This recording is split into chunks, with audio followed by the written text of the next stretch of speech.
Ladies and gentlemen, it is officially happening. Declan Chisholm will make his Wild debut against the Buffalo Sabres tomorrow. Plus, John Hynes putting a couple of passengers on notice at practice today. And we will take a look at tomorrow's game against the Buffalo Sabres. All coming up on today's episode of Locked On Wild. We are your team every day. You're Locked On Wild,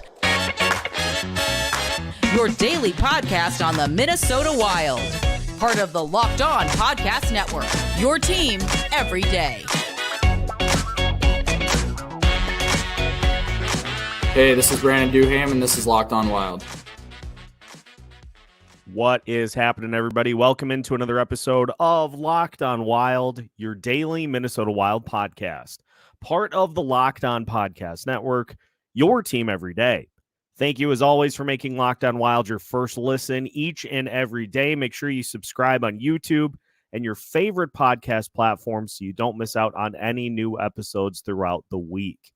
Today's episode of Locked On Wild is brought to you by Game Time. You can download the Game Time app, create an account, and use code LOCKEDON for $20 off your first purchase. On today's episode of Locked On Wild, we will recap an eventful day at practice, an outdoor practice for the Wilds today that featured a lot of different things that happened. Mason Shaw's return to the team, and also a couple of lineup changes. So a lot to discuss. We'll also take a look at tomorrow's game against the Buffalo Sabres. My name is Seth Topol, your daily Minnesota Wild insider, and it finally happens, ladies and gentlemen. After campaigning for it since he was acquired, we are going to see Declan Chisholm make his Minnesota Wild debut. And in all of the spots that we hoped we would see. Now, one small gripe that is associated with it, but Chisholm will play on the third pairing against the Sabres. He will also run the second power play. And we knew coming in, all the things we had heard about Declan Chisholm was that he is a defenseman that's capable of moving the puck. He's got some pretty good skills offensively. Just needs a little work on the defensive side, which we can work with. You've got plenty of good defensive defensemen on this team, whether it be Jake Middleton, whether it be Jonas Brodin, whether it be Brock Faber at this point. You've got plenty of good defensive defensemen. The problem with this team is that if they aren't defensive defensemen, a lot of the ones that play just really don't do much or offer much in the way of upside. But now we get to see Chisholm get his chance, see what he's got, see what we can evaluate. And I'm really excited to get the opportunity to see what Chisholm brings to the table in person tomorrow at the X. So really looking forward to that. Looking forward to seeing what he's capable of, especially on the second power play unit. And just looking forward to seeing kind of how he operates throughout the course of the game. His line pairing partner will be Alex Goligoski, which, I mean, I'll say this. Considering the options you have right now, I'm wholly in favor of the third pairing getting a breather, because even though John Merrill has been better over the last handful of games, he's still not a great option. And if we're being perfectly honest, you're just asking for trouble if you can only rely on your third pairing to give you 6, 7, 8 minutes a game when they're out there defensively. And as good as Dakota Mermis has been, as serviceable as Dakota Mermis has been as a third pairing or even higher in the lineup defenseman for the Minnesota Wild this year, starting to look like he could benefit from a breather. And it's not as though it's not a, we're going to send you back down. Just give him an opportunity to take a little bit of a breath. He has committed penalties in 3 straight games, and his ice time against the Arizona Coyotes was just 6.5 minutes in that game. And, John Merrill, same thing. Merrill played 6 minutes, 28 seconds. He committed a penalty against Vegas. And so it's a situation where let's just try a new combination out on that third pairing. And I was encouraged by the fact that John Hynes, and we'll talk more about this coming up next segment, but it seems like now we're finally getting to the point where, because this team is in win-at-all-costs mode, we're finally getting to the point where if players aren't pulling their weight, there are options now to replace them in the lineup. And that is especially true with what's going on with this third pairing defensively. Just look at the minutes that were distributed in the game against the Arizona Coyotes. You had, and I know there was a lot of penalty time both sides, but you had Brock Faber play 19 minutes, 34 seconds of even strength. Jonas Brodin played 22:50 even strength. Zach Bogosian played 19:40 even strength. Jake Middleton played 16 minutes, 54 seconds of even strength. And then Mermis and Merrill played 5.5 and 6.5 minutes of even strength time. It's great that your top four is performing at the level that the Wild's top four defensively currently are. But with pivotal games coming up, you can't push those guys into the ground. You can't wear them into the ground and just not have a third pairing play hardly at all. So I'm real excited to see what Declan Chisholm brings to the table, because, and I saw that Hockey Wilderness had an article that came out today comparing Chisholm to Kalen Addison. Now, from an offensive perspective, sure. I think the hope is that, because I know we all wanted to see Addison succeed and to not be penalized for making mistakes when he was out there defensively, but we don't have to dance around the fact that he just really was not great defensively.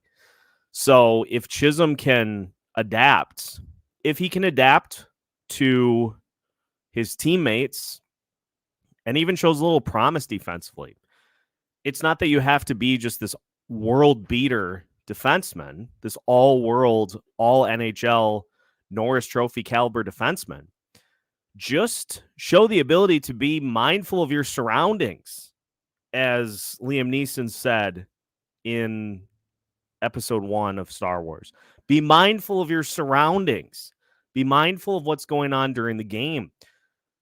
That's something that has been just sorely lacking for the third pairing through most of the season, is just turning the puck over by just throwing it to whoever, by reacting slowly to get to the puck. There was one instance in the game against the Coyotes, was listening to the broadcast, and Anthony LaPanta said something to the effect of loose puck in the defensive zone, and John Merrill hesitated before going to the puck, then backed off, which allowed Arizona to pick up the puck and fire a shot on net. The indecision, the turnovers, the inability to really offer anything of substance is just a huge reason that I'm extremely excited to see what Chisholm brings to the table. So if you want to talk about what to watch for tomorrow's game against the Sabres, that's it right there, is just to see what Declan Chisholm brings, and we'll have a full breakdown of his game for you after the game in our Locked On Wild postcast. But I'm not gonna lie, I had a long week, and to hear midway through the morning that Chisholm was going to get into the lineup really kind of gave me a boost to get me through the rest of the day, as did what we will talk about next, because the passengers have officially been put on notice. Mason Shaw is ready, and if players don't start carrying their weight, Mason Shaw will take spots on the roster. And so we will take a look at who could possibly have been the subject of that discussion. All coming up as we continue today's episode of Locked on Wild after this. Today's episode of Locked on Wild is brought to you by eBay Motors. Passion, drive, and patience. What brings home the winning trophy is also what keeps your ride or die alive. eBay Motors has everything you need to maintain your vehicle and level it up to peak performance. From superchargers, roof racks, exhaust kits, LED headlights, and more, whether you're into speed, power, or style, eBay Motors has got you covered. And with over 122 million parts for your number one ride or die, you'll always find exactly what you're looking for. And with eBay Guaranteed Fit, your part is guaranteed to fit your ride every time or your money back. Because with eBay Motors, you're burning rubber, not cash. With all the parts you need at the prices you want, it's easy to turn your car into the MVP and bring home the win. Keep your ride or die alive at ebaymotors.com. Eligible items only, exclusions apply. eBay Guaranteed Fit only available to U.S. customers. Welcome back to today's episode of Locked on Wild. Once again, we thank you for making Locked on Wild your first listen each and every day. Reminder for you that we will be starting up some Sunday live shows coming to you starting February 25th. So keep an eye out for that. We'll have some instructions coming up over the course of the rest of this week as to how you can be part of the show and what to expect from our Locked on Wild live shows starting up on February 25th. So not only did hearing that Declan Chisholm is going to play get me excited for tomorrow night's game, what followed also honestly was enough to lift me through the rest of the day. As in practice today, John Hynes laying down the line for a couple of players, as he said, quote, a couple of forwards need to be better. When Hynes was asked about the plan for Mason Shaw, Shaw will not play tomorrow, which I think is a smart way to do this, because let's remember this too. This is obviously going to be a little bit of an emotional return for Mason Shaw. And so giving him an opportunity to get reacclimated with the team, get practice and a morning skate under his belt, I think is the right way to approach this.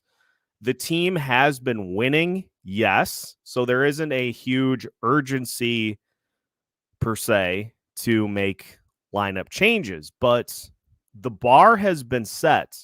The die has been cast. The line has been thrown that if particular players don't pick up their performance, that Mason Shaw will take their spot in the lineup. And I wonder who that could be. So if we wind back to January 15th, this is an 11-game sample size for the Minnesota Wild. And just look at the statistics for various Wild players over the last 11 games. Joel Eriksson Ek and Kirill Kaprizov both have 16 points over the last 11 games. Eriksson Ek has 9 goals and 7 assists, which is insane. Kaprizov has 7 goals and 9 assists, which is also not too shabby. Matt Boldy has 4 goals and 9 assists in the last 11 games. He's got 13 points, so it couldn't be Matt Boldy.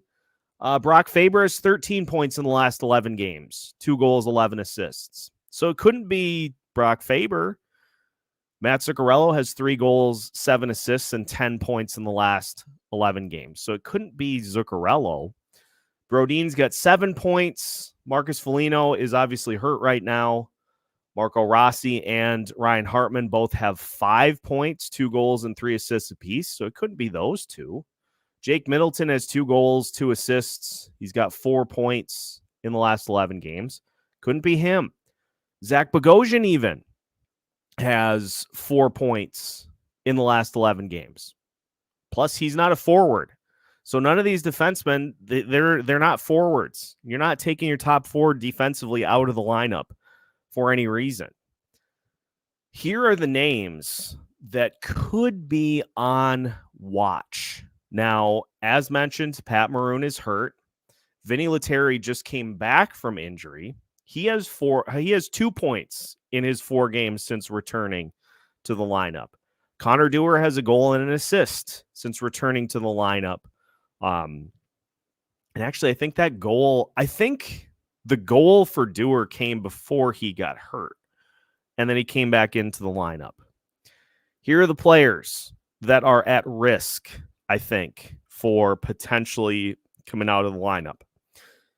Marcus Johansson has 2 goals in the last 11 games. That's all he has for points. In those 11 games, he has 11 total shots. Brandon Duhaime has been elevated to the 3rd line, so I'm not going to include him in this, even though he has just 1 point. But let's be honest here. Duhaime's not a points guy. Duhaime is a high-energy, physical, high-motor player that is a bottom 6 spark plug. When he scores, it's because he is able to use his speed to get past the defense, able to create a turnover on the penalty kill, and take it back the other way for a potential goal. So Duhaime is not somebody who is, scoring is not that's not his primary goal. His primary goal is to be physical, to be fast, and to provide the team a lift when he's out there on the ice. So I'm not going to put Duhaime in here. Freddy Gaudreau has 1 point in the last 9 games. And guess how many shots Freddy Gaudreau has in the last 9 games? 7 total. So you want 2 names that I think are squarely in the sights of John Hynes' message here. Marcus Johansson and Freddy Gaudreau, who have 3 points combined and 18 combined shots. 18 combined shots. Guess Zach Bogosian. Zach Bogosian in the last 11 games has as many shots as Marcus Johansson and Freddy Gaudreau combined. There's your mind-blowing stat of the day. In fact, pretty much every player has almost 18 combined shots. Kirill Kaprizov on the other end of the spectrum, he's got 41 shots in the last 11 games. Matt Boldy has 38. Brock Faber even, 21. Zach Bogosian with more shots than the 2 of them combined. It's pretty clear that if particular players don't pick it up, this is when we start to see hey, we have to keep winning these games, and we can't afford to be just carrying players through this without majorly contributing. It took a while to get to this point, but we finally have. Again, because now you have the depth to be able to sit players if they don't carry their weight. And so do not be surprised if we see somebody list through the Buffalo game. Do not be surprised if we get a lineup change for Monday's game against Vancouver, because the Buffalo game, Eastern Conference opponent, it's a game you absolutely should win if you are a serious playoff contender. But Vancouver is a far more important game for the Wilds in the playoff picture. And so you got to be all hands on deck for that game. I'm sorry, I have derailed myself on my own eye-opening stat of the night. just blew my own mind here.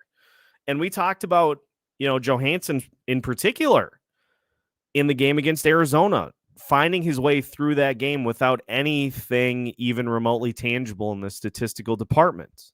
Denny's been watching hockey for 60 years and has never seen anything like that. I mean, it's one thing to be Dakota Mermis, as we talked about, and just look like a guy that needs a little bit of a breather. He has had a lot on his shoulders helping this team out and going from expecting to be the captain of the Iowa Wild to being one of the regular defensemen for this Minnesota Wild team basically all season. At some point with a player like that, who especially is not used to playing a full NHL season, at some point it catches up to you a little bit. So I'm glad he's getting an opportunity to just a little bit of a refresh. But Johansson and Gaudreau, I mean, they're NHL vets. What's going on there? So the die has been cast. The line has been set. Pick up your performance or else. And speaking of pick up your performance or else, another winnable game for the Minnesota Wilds, and maybe one of the more infuriating losses of the season the last time these two teams played. We'll talk about that. We'll take a look at how Buffalo is doing at this point in the season as we finish today's episode of Locked on Wild after this. Today's episode of Locked on Wild is also brought to you by Camino Consulting. How would you like to get to know someone better in an hour than you would in a year? Understanding one another better prevents small misunderstandings from becoming big, ongoing fights. After providing more than 20 years of service to small and mid-sized businesses, helping management groups navigate conflict and onboarding new employees, Camino is offering a digital seminar for families and couples. Did your Valentine's gift of tickets to the game not go over as well as you'd hoped? Get the couples and family online seminar for 25% off for the month of February using the discount code Locked On. Again, that is discount code Locked On for 25% off for the rest of the month at CaminoConsulting.ca. Or mention Locked On when reaching out for a business seminar and receive the first 5 profiles free. Head to CaminoConsulting.ca. That's CaminoConsulting.ca. One final segment of today's episode of Locked on Wilds. Once again, we thank you for making Locked on Wild your first listen each and every day. We got you covered for tomorrow's afternoon matinee. We'll have a Locked on Wild postcast for you coming up after the game. We'll break down whatever happens between these two teams, and we'll set our sights towards Monday's game as well. So a lot coming up here this weekend, and it starts tomorrow against the Buffalo Sabres. And the Buffalo Sabres provided what I think was maybe one of the more frustrating losses of the season for the Minnesota Wild. They ended up losing to Buffalo by a score of 3-2. This was before Dean Evison was shown the door. And you look at it, like, just listen to this. The Wild outshot the Sabres 35-25. They outhit the Sabres 26-15. They throttled them in the faceoff department 40-15. Just torched the Sabres in the faceoff department. They were 2 of 5 on the power play. Sabres were 0 for 4 on the power play. So 2 for 5 on the power play, 4 for 4 on the penalty kill. Devin Levy just would not budge. And the Sabres with a single goal in all 3 periods. You had goals from Joel Eriksson-Ek and Kirill Kaprizov, but just could not get the equalizer to come away with the win. And so for the Wild, they're looking to get even here, and it's a Buffalo Sabres team that has been in the skids a little bit over the last handful of games. They currently are 23, 26, and 4, or as we like to call it, 23 and 30. And for the Sabres, they have lost 5 out of their last 8 games. That includes a 3-1 loss back on January 20th to Tampa Bay, a 4-2 loss to the Anaheim Ducks. Minnesota Wild know exactly what that feels like. They turned around and beat the Los Angeles Kings 5-3, then San Jose 5-2, then lost 2-1 to Dallas, 3-1 to St. Louis, before they absolutely pulverized the Los Angeles Kings by a score of 7-0. And then their most recent game, which was yesterday, lost to the Florida Panthers 4-0. So it's a very inconsistent Sabres team with a ton of players that are not playing up to the level that was expected of them at the beginning of the season. Sound familiar? If you look from a points perspective, Casey Middlestat leading the way for the Sabres. He's got 43 points on the season, 12 goals, 31 assists. Leading goal scorer is J.J. Peterka with 19. Jeff Skinner has 17. Tage Thompson and Alex Tuck with 15 apiece. Rasmus Dahlin has 14, but is also a minus 12. And it's a Sabres team that they had a fantastic offensive season last year. They were in the playoff chase up until the last few weeks of the season when they really fell out of it.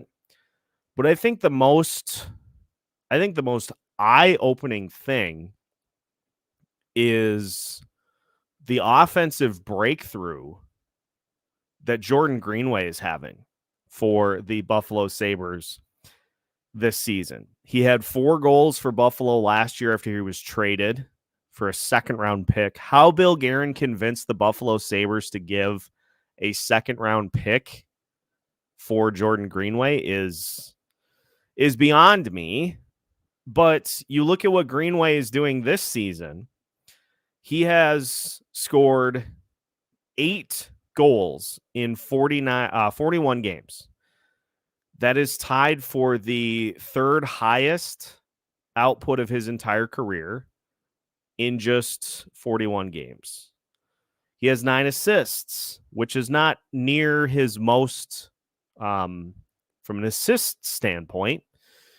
And he's got 17 points in 41 games. So he is pretty much a goal scorer.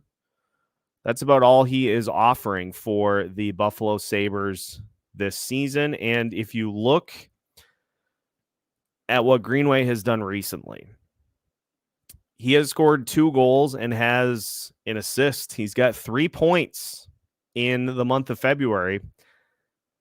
And that all came against the Los Angeles Kings. Beyond that, Greenway he had 3 goals in 2023. And now here in 2024, he has 5. But it's pretty similar to what we've seen with Jordan Greenway in the past. Is he'll give you these flashes, and then against Florida, he didn't really do anything of note. Or the game against Dallas, he played 21 minutes, committed a penalty, and that was pretty much it. So Buffalo is learning, I think, exactly what the Minnesota Wild got to the end of their rope with in the Jordan Greenway department, is that the skill set is there. The capabilities to unlock this potential is there. It's just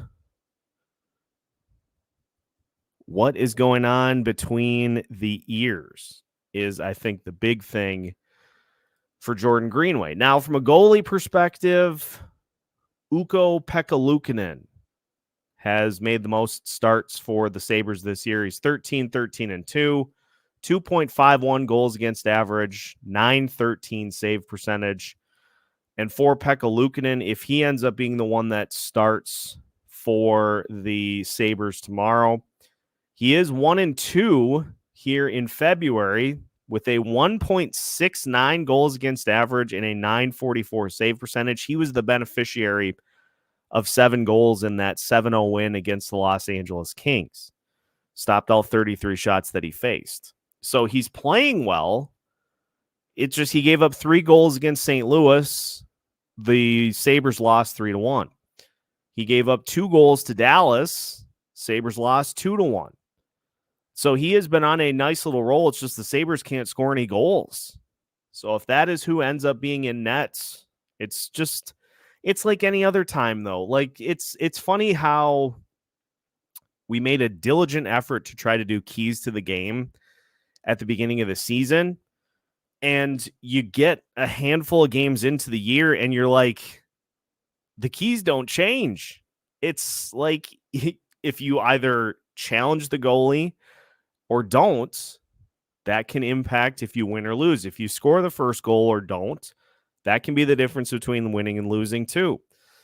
I just would like to see the Wilds do something similar to what they did against Adin Hill, where you get to the front of the net to try to knock a goalie off his spot, but then you get him moving side to side too. That's that multi-layer approach to attacking a goalie that was, I think, so impressive in that win against Vegas, is get to the front of the net, but then make a guy move side to side beyond that. Philip Gustafsson in net for the Minnesota Wild in this one. And if I recall, the goals against the Sabres the last time these two teams matched up, not great. So let's see a nice bounce back performance from Philip Gustafsson in this game. And more importantly, I just would like to see another strong showing from the Murderers Row line of Kaprizov, Boldy, and Eriksson Ek. Would love to see a spark from Declan Chisholm in this one. And also now just watching to see if anybody is just along for the ride, because it's a good way to end up riding the pine for Mason Shaw when he is set to hop into the lineup for whoever's not up to par. So that is a little bit of a primer for tomorrow's game against the Buffalo Sabres.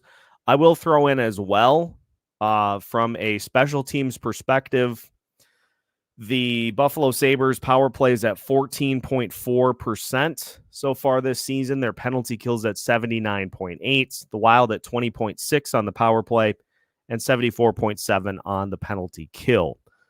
Sabres are scoring 2.92 goals per game, which is just amazing considering how many goals they scored last year. Tage Thompson had 50 by himself.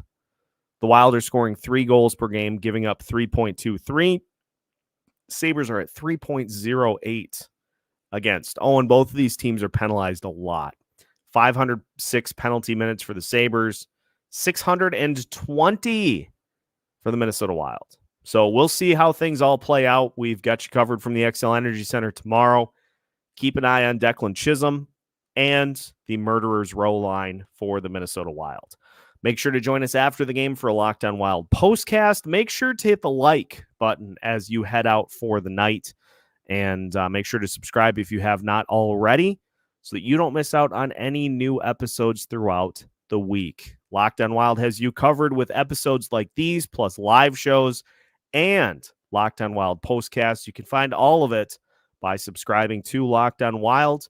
Make sure you do so you don't miss out on any new content throughout the week, all part of the Locked On Podcast Network.